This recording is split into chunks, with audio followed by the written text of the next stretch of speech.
주님께서 여러분과 함께 요한이 전한 거룩한 복음입니다.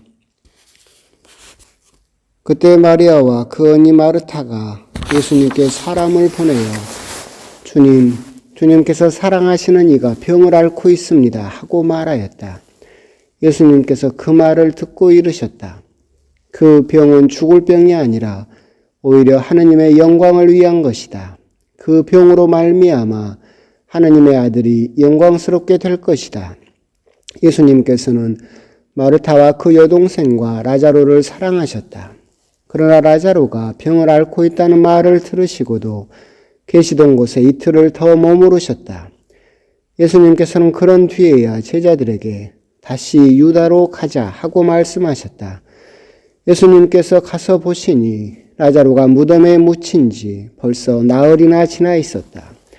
마르타는 예수님께서 오신다는 말을 듣고 그분을 맞으러 나가고 마리아는 그냥 집에 앉아 있었다. 마르타가 예수님께 말하였다. 주님께서 여기에 계셨더라면 제 오빠가 죽지 않았을 것입니다. 그러나 하나님께서는 주님께서 청하시는 것은 무엇이나 들어주신다는 것을 저는 지금도 알고 있습니다. 예수님께서 마르타에게 내 오빠는 다시 살아날 것이다 하시니 마르타가 마지막 날 부활 때에 오빠도 다시 살아나려는 것을 알고 있습니다 하였다. 그러자 예수님께서 그에게 이르셨다. 나는 부활이요 생명이다.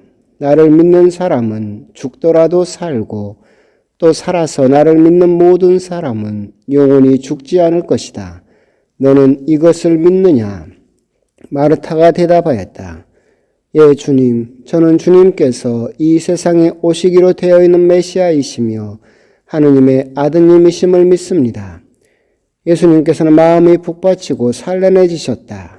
예수님께서 그를 어디에 묻었느냐 하고 물으시니 그들이 주님 와서 보십시오 하고 대답하였다. 예수님께서는 눈물을 흘리셨다. 그러자 유다인들이 보시오, 저분이 라자로를 얼마나 사랑하셨는지 하고 말하였다. 그러나 그들 가운데 몇몇은 눈먼 사람의 눈을 뜨게 해주시는 저분이 이 사람을 죽지 않게 해주실 수는 없었는가 하였다. 예수님께서는 다시 속이 북받치시어 무덤으로 가셨다.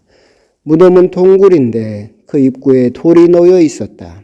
예수님께서 돌을 치워라 하시니 죽은 사람의 누이 마르타가 주님, 죽은 지 나흘이나 되어 벌써 냄새가 납니다 하였다.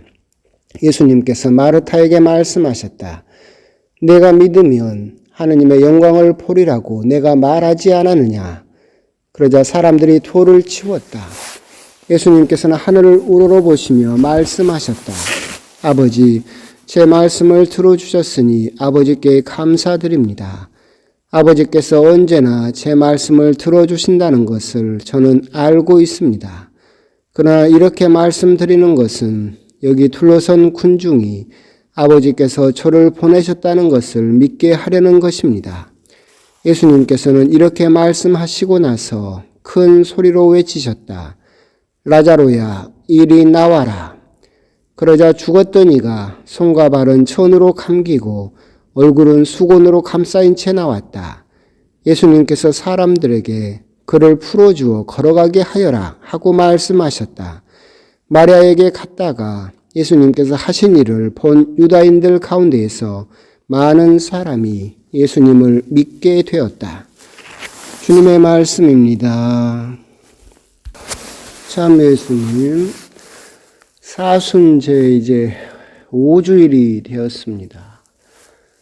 사순식이 시작하고 아직 한 번도 신자 여러분들을 못 본 채 이러다 부활을 또 맞이하게 될 것 같기도 합니다. 오늘 하루도 또 무사히 잘 보내셨기를 바라고 또 매일매일 같은 일상의 반복인 것 같지만 그 안에서도 또 소소한 어떤 기쁨들을 찾아내시는 그런 하루하루가 되셨으면 좋겠습니다.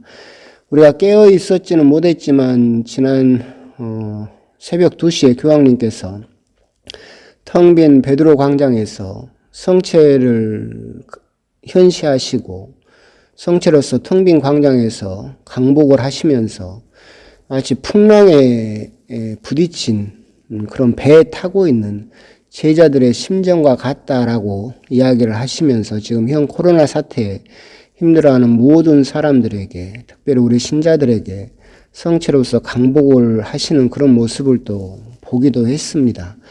관심 있으신 분들은 유튜브로 그 CPBC 카톨릭 평화방송을 보시면 그 부분만 짧게 또 되어 있는 부분도 있으니까 그 모습이 참 세상에서 흔들리는 그 풍랑치는 뱃속에서 하얀 성체를 들고 강복을 하시는 그 모습이 혼자서 등을 켜고 불을 밝히려고 하는 그런 참 쓸쓸한 모습 같기도 하고, 어떻게 보면 마음 아픈 모습이면서도 동시에 또한 든든한 모습으로 보이기도 했습니다. 그래서 그런 부분도 보시면서 함께 또 묵묵히 이 사순 시기를 또 이겨내시고 이 사태 역시도 함께 이겨내셨으면 좋겠습니다. 오늘 복음은 예수님께서 라자로를 살리시는 이야기죠. 요한복음에만 있는 이야기입니다. 어떻게 보면 하느님도 그렇고 예수님도 참 감성적이다라는 생각을 합니다. 제가 이제 장례미사 때 가끔 장례미사 때마다 그런 이야기를 해요. 참 어떻게 보면 죽음을 바라볼 때 어떻게 보면 냉정하게 바라보는 시선들도 있어요. 장자도 자기 부인이 죽었을 때 그 앞에서 뭐 이렇게 장구는 아니지만 뭘 악기를 치면서 노래를 불렀다라는 이야기도 있죠. 그러니까 어떤 죽음에 대한 슬픔을 뛰어넘어서 어떤 죽음을 받아들이기를 원하는 그런 시각들이 당연히 있습니다. 하루는 어떤 어머니가 부처님을 찾아왔어요. 그래서 어젯밤에 갑자기 어린 내 아들이 갑자기 죽었습니다. 부처님 좀 살려주십시오라고 애원을 하죠. 그래서 부처님이 이제 이야기를 하는 거예요. 좋다, 살려주겠다. 근데 조건이 있다. 아랫마을에 내려가서 기름 한 종지만 얻어와라. 다만 사람이 한 명도 죽은 적이 없는 집에 가서 그 기름을 얻어와야 된다라고 이야기를 하죠. 이 어머니는 자기 아들을 살려준다라는 그 희망을 가지고 아랫마을에 내려가서 집집마다 문을 두드립니다. 기름 한 종지만 달라고. 모든 집에 기름은 다 있었어요. 그런데 사람이 한 번도 죽은 적이 없는 집은 단 한 군데도 없었다. 그 어머니는 그래서 그 한 집, 두 집 다니다가 결국은 사람은 다 죽는구나. 그래서 자기 아들의 죽음을 받아들였다라는 이야기가 있습니다. 참 어떻게 보면 이치에 맞는 이야기이긴 하지만 참 어떻게 보면 냉정한 그런 이야기이기도 하죠. 그런데 오늘 복음을 보거나 복음을 이렇게 보고 있으면 우리 하느님이나 예수님은 참 그렇게 냉정한 분은 되지 못하는 것 같아요. 구약 성경에서도 아브라함이 이야기할 때마다 바꿔주시고 화가 나셨어도 모세가 이야기할 때마다 봐주시고, 예수님만 보더라도 나인으로 갔을 때 하는 과부인 어머니가 자기 아들의 죽음을 슬퍼하는 모습을 보면서 복음도 이야기를 하죠. 우셨다라고 이야기를 하죠. 그래서 다른 사람의 슬픔을 결코 넘기지 못하고 그 아들을 살려서 어머니 편에 들려서 다시 되돌려 보냅니다. 오늘 복음에서도 라자로를 다시 살리시죠.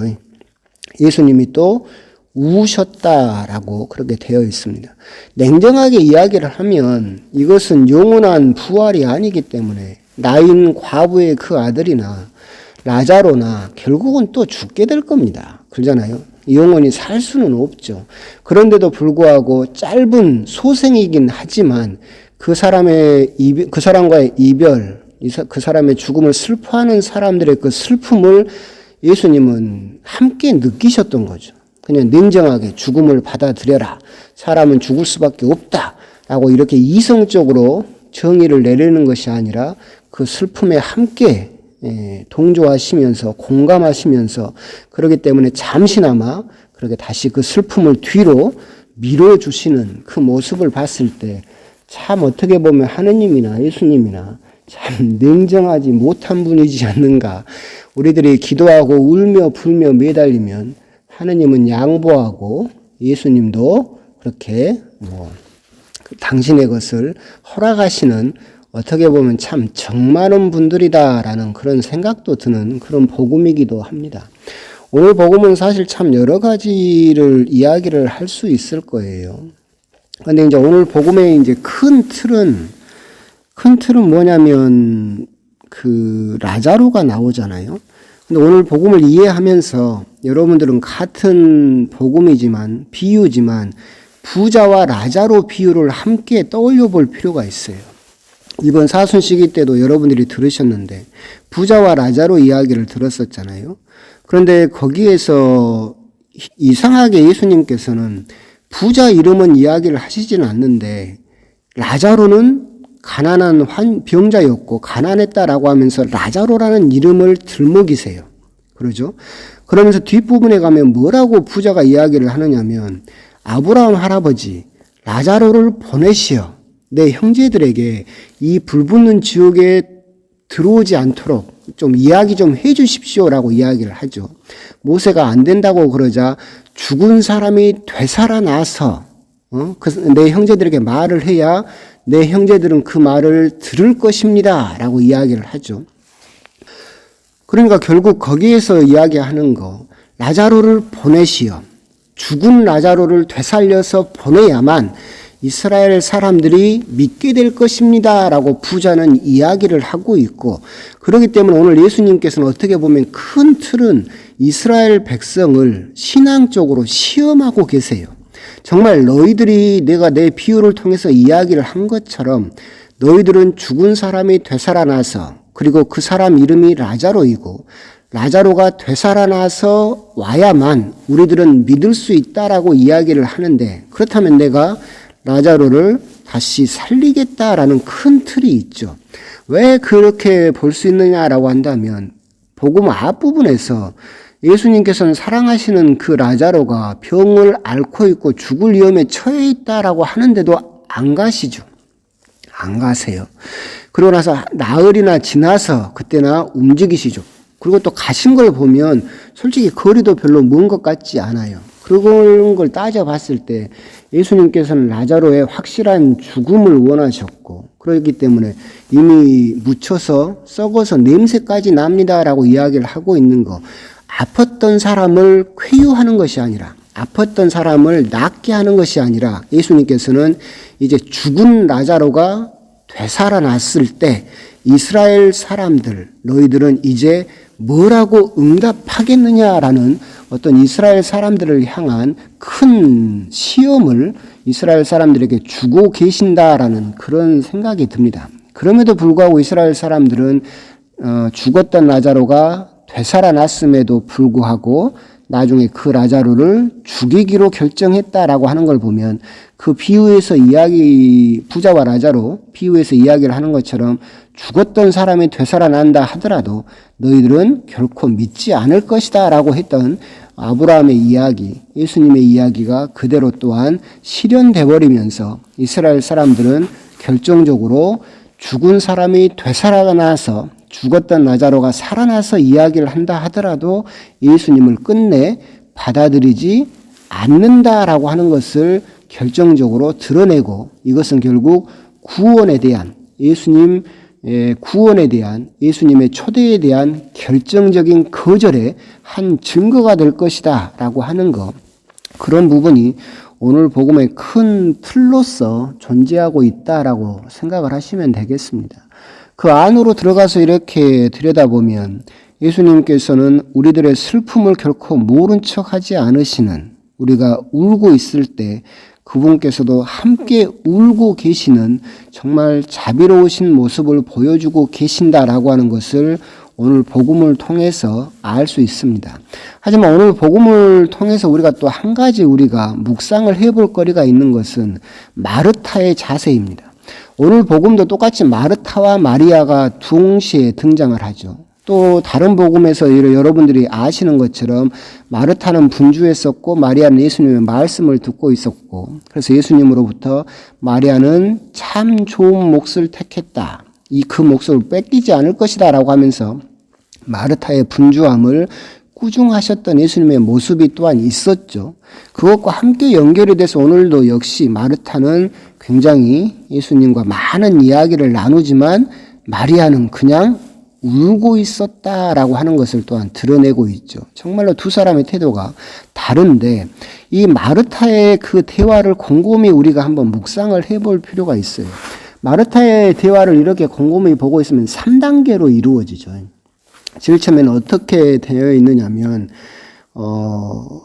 하느님께서는 주님께서 청하시는 것은 무엇이나 들어주신다는 것을 저는 지금도 알고 있습니다 라고 이야기를 하고 있습니다. 이게 1단계예요. 이건 과거이죠. 알고 있었어요. 이미 옛날에 남한테 들었었고 배웠었기 때문에 옛날로부터 이렇게 들어서 알고 있습니다 라고 하는 첫 번째 단계를 이야기를 하고 있죠. 그러고 나서 또다시 이야기를 할 때 뭐라고 이야기를 하느냐면 저는 주님께서 이 세상에 오시기로 되어 있는 메시아이시며 하느님의 아드님이심을 믿습니다 라고 그렇게 대답을 하고 있죠. 그 앞부분은 또 뭐라고 이야기를 하느냐면 마지막 날 부활 때 오빠도 다시 살아나리라는 것을 알고 있습니다 라고 이야기를 하고 있죠. 이것은 뭐예요? 미래 이야기를 하고 있어요. 그러잖아요. 지금 현재 그러니까 복잡할 수 있는데 마르타는 과거에 알고 있었고 마지막 날 부활 때 오빠가 살아나리라는 거 미래 이야기를 하고 있지만 현재가 빠져 있어요.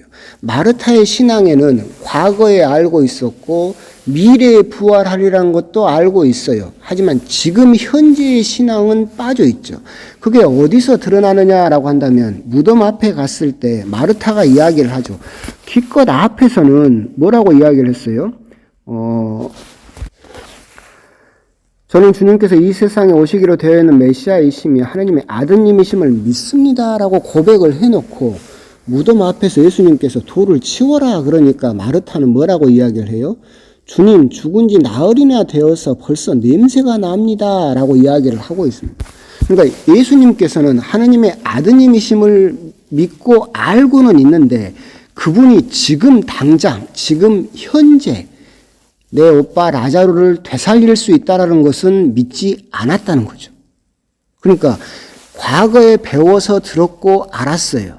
과거의 믿음 그리고 미래의 믿음 마지막 날 부활 때 내 오빠도 살아나리라는 것을 알고 있습니다라는 미래에 대한 믿음도 있었어요. 그런데 지금 당장 예수님께서 내 오빠를 다시 살릴 수 있다. 즉 지금 현재 생명의 주인이시며 이 세상의 구세주라는 그 지금 현재의 믿음은 빠져 있죠. 그런 부분은 우리가 곰곰이 묵상을 해볼 필요가 있어요. 알고 그래서 미래에 대해 부활을 믿고 그러지만 지금 현재 내 삶이 빠져 있는 그런 어떻게 보면 현재적인 믿음은 비어 있는 그런 마르타의 모습을 우리가 엿볼 수 있다라고 하는 겁니다. 그러니까 왜 그런 일이 벌어졌느냐라고 한다면 과거의 믿음, 책을 읽었고 교리를 공부했고 남한테 들었고 강론을 열심히 들었어요. 그래서 알고 있어요. 그래서 믿어요. 이것은 이론적으로 믿는 거예요. 미래 마지막 부활 때 여기에는 뭐가 빠져 있느냐면 현재적인 체험이 빠져 있죠.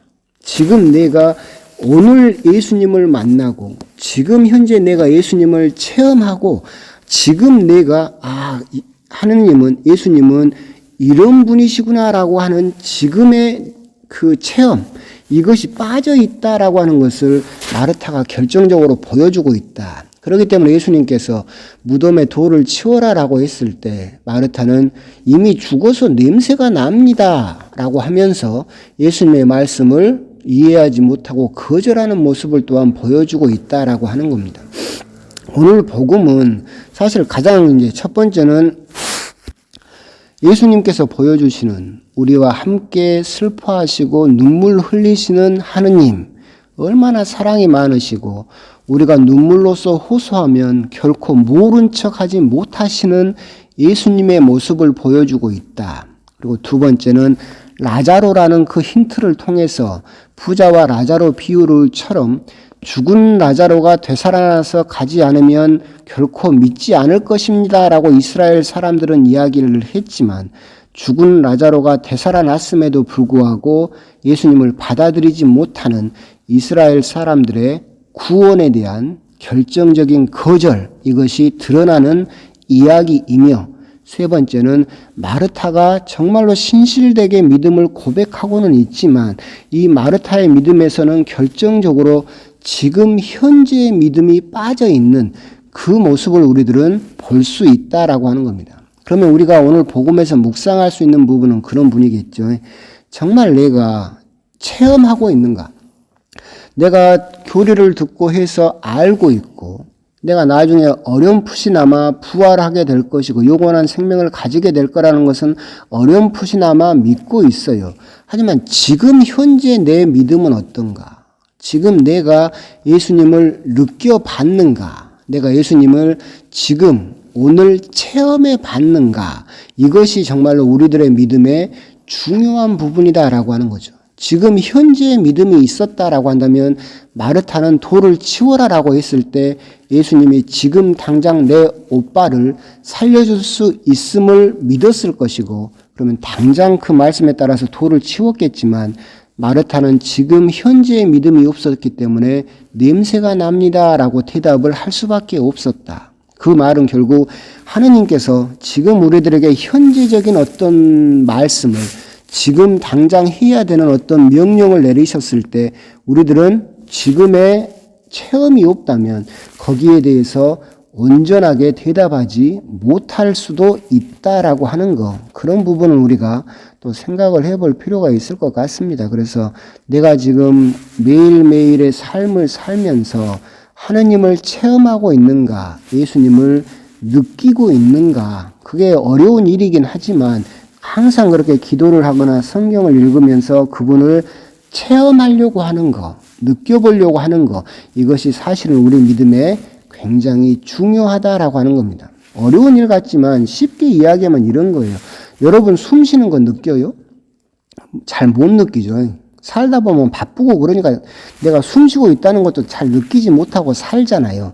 그런데 한순간 멈춰서서 곰곰이 여러분들의 호흡을 느껴볼 때가 있을까요?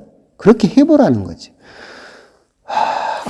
숨이 이렇게 들어가고 숨이 이렇게 나가는구나 그러면서 내가 내 호흡을 느껴보듯이 그냥 바쁘다라고 하면서 그렇게 하느님을 잊어버리고 사는 일상 안에서 잠시 멈춰서서 하느님, 예수님 이러면서 그분을 잠깐이라도 느껴보려고 하는 것, 이것이 여러분들을 지금 현재 하느님 안에서 살아있게 만들고, 그러면 하느님이, 예수님이 지금 당장 말씀을 건네도 여러분들은 알아들을 수 있는 그런 신자가 될 수 있다라고 하는 거, 그런 부분도 우리가 한번 또 묵상을 해보실 필요가 있는 부분이긴 할 겁니다. 어려운 이야기인 것 같지만 또 그냥 그렇다라는 식으로 또 알아들으셨으면 좋겠습니다. 사순절 5주일 또 주일이 되었습니다. 또 주일이기 때문에 여러분 잘 지내시고 그래도 조금이나마 거룩하게 지내려고 시간을 내서라도 기도하시고 묵주기도 하시고 또 그렇게 성경도 조금 한 구절 읽어보시는 그런 주일이 되셨으면 좋겠습니다. 다음 주일에도 만나지는 못하지만 또 한 주간 건강하게 또 지내시고, 요즘 또 코로나 블루 뭐 해가지고 너무 집안에만 있고 막 하다 보면 우울증에 걸릴 걱정이 많아진다고 해요. 저도 하루 종일 집에만 있었더니 오늘 조금 우울해지려고 하는데, 가끔 나오셔서 햇빛도 좀 쐬시고, 바쁘신 분들이야 뭐 어쩔 수 없지만 너무 집에만 있으려고 하지 말고 좀 신선한 바람도 쐬고 햇빛도 좀 쐬고 그런 또 사순절 5주간 되셨으면 좋겠습니다. 그래요. 건강하십시오. 건강해야 기도도 잘 됩니다. 강복드리겠습니다. 주님께서 여러분과 함께 선영하신 천주 성부와 성자와 성령께서는 이 강론을 듣는 모든 이에게 강복하시고 은총을 베푸시어 거룩하게 하소서. 아멘. 성부와 성자와 성령의 이름으로 아멘.